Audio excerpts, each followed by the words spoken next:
What's up, coolers, and welcome back to Barca Dream Team. And today we're going to be addressing a major topic, guys, because we're talking about Barca's failure to defend during transitions. We're discussing this issue on the back of disappointments in both games against Inter and in El Clasico. We hope you'll subscribe and hit that notification bell. We've got a lot to discuss in today's video, guys, so let's get started. But first, guys, we have to say that both matches against Inter Milan gave us plenty to think about ahead of El Clasico. We saw plenty of mistakes against Inter, but we failed to do anything to prevent those same mistakes from costing us the Clasico victory. Now, in that first 1-0 defeat versus the Nerazzurri, we struggled to get past Inter's back five. They were hitting us on the break, and the one and only goal of the game came from a Hakan Çalhanoğlu rocket.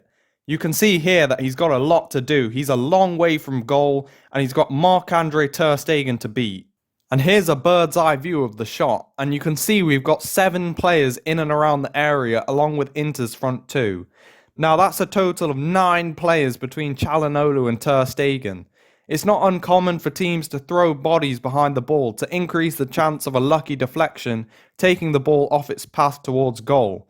But when you've got a player of quality on the edge of the area and you give him the time and freedom to pick his spot, you're relying on that lucky deflection, and we really were riding our luck by doing this.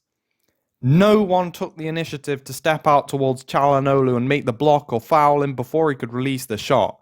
And I've got to say, having 9 bodies in front of any keeper would surely delay their reaction to the already lightning fast shot. I think parking the bus is a tactic which can sometimes pay off, but it invites the pressure onto the defence and forces the keeper to come up with a world-class save. And then you take a look at the reverse fixture against Inter Milan, and just after half-time, we're building from the back with Busquets driving forward. Busquets plays a sloppy pass, and Çalhanoğlu picks up the loose ball. And before you know it, Inter are bursting forward with pace, and Barca's defence is backpedaling. The ball switched wide to Lautaro Martinez, and in a physical battle with Eric Garcia, there can only be one winner. Another poor pass from Busquets meant that we lost possession and the opposition were through on goal to score. We can't afford to lose the ball in build-up when our back line is so high up the pitch. Those situations led to a battle of pace, and most of the time the opposing team's attackers are faster with the ball than our defence is without it. There's really no stopping these fast turnovers and counter-attacks when you have veterans like PK and Busquets at the back. I'm sure that Araujo or Koundé would have been much more likely to prevent Inter making it 2-1. So heading into El Clasico, there were 2 main points to take away from the matches against Inter. Mistake number 1. Don't throw bodies in front of ter Stegen. The defence need to step out to make the challenge or foul if there's a player on the edge of the area. If we've already committed enough men in our own box, that's not really too much to ask. And mistake number 2, keep hold of possession when we're building from the back. A solution to that problem may be to bench Busquets for Gavi to increase the tenacity of the midfield.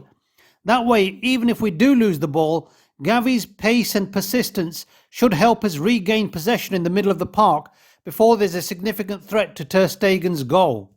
And we didn't learn our lesson from our poor Champions League performances, and that led to a catalogue of errors in the Clasico. We didn't do ourselves any favours repeating the same mistakes that cost us in Europe. In the opening 15 minutes of El Clasico, the match was mostly played in the middle third of the pitch. We were testing the waters with sustained possession, and Real were happy to sit deep in an almost 5-4-1 formation with Benzema up top. Alejandro Balde wasn't making the overlapping runs we've come to expect from him, and Ousmane Dembele was completely isolated on that left flank, and he didn't create too much in terms of dangerous attacks. In fact, our defence was really quite rigid and narrow. Both full-backs were really tight to the centre-halves and weren't making forward runs on the wings. After the 15-minute mark, Balde was pinned back, having to deal with both Fede Valverde and the overlapping runs of Dani Carvajal, and this drop-off in intensity led to the first goal being scored in the early stages of the game. Again, Sergio Busquets gave away possession, and Vinny Jr. was carrying the ball down the left wing. At that point, it was like all our defenders were just trying to make the run back to goal and throw their bodies in front of the ball before Vinny releases the shot. No one picked up Karim Benzema in that little pocket of space. The whole defence is only concerned with Vinny's shot, and Ter Stegen comes up with a great save.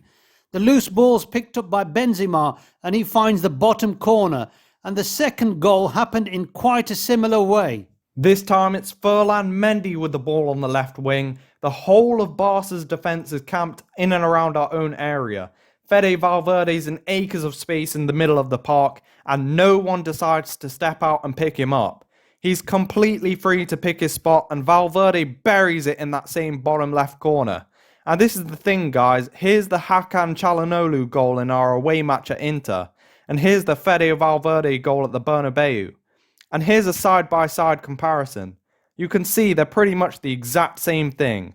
We've got 7 men behind the ball watching. No one takes the initiative to meet the challenge, and the end result is the same. Barca concede a very preventable goal. The defence is far too reactive as opposed to being proactive. No one wants to take charge and stop the initial shot from coming in. They're all trying to block it instead. So that's really the 2 things to take away from this video, guys. It's just not good enough. Xavi's got to think about these 2 massive issues if we're going to have any chance of competing with Europe's elite clubs. But I'm sure Xavi will turn it around. These issues aren't without solutions. There's no reason why we shouldn't be able to improve our defence tactically, especially as Koundé and the other injured defenders are nearing their return. So if you like this video, guys, and you want to stay up to date with Xavi's Barca Dream Team, make sure to hit that notification bell. Subscribe to BDT, and we'll see you next time. Visca Barca!